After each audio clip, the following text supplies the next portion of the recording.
Good evening. Crews have worked for months, and now we're less than 24 hours away from the final presidential debate of election 2020. That debate is happening right here in Nashville at Belmont University.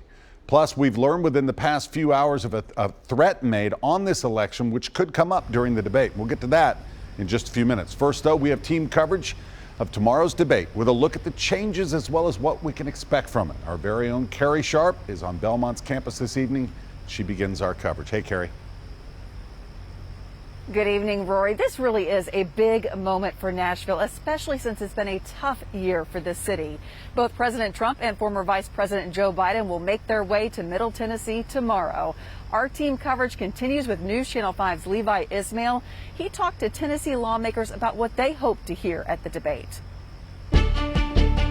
Our Tennessee legislators from both sides of the aisle say not only to expect civility tomorrow, but also substance. And they hope both candidates can agree that our economy is one of our highest priorities. Of course, you can't bring up the economy without addressing the coronavirus relief bill that hasn't had any traction since President Trump ended negotiations.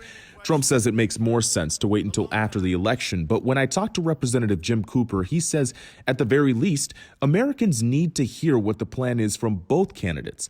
The number of continued unemployment claims in the country declined slightly from 10 million, but experts say this is mainly because many are exhausting their 26-week max on state benefits. Cooper is challenging either candidate to make their plan known for the millions waiting for the support we know they need. The Senate has literally refused to do a thing for 5 months. And now the top White House negotiator, Secretary of Treasury Mnuchin, he isn't even in the country to negotiate. He's traveling somewhere in the Middle East. That shows the priority that the Trump White House has given a relief package. Republican Senator Marsha Blackburn, however, says President Trump's focus has been on helping businesses bring their employees back. We know that there has been tremendous business growth because of the Tax Cut and Jobs Act. We saw household incomes increase $4,400 per household. There's been an emphasis on safe and secure communities, the prison reform with the First Step Act.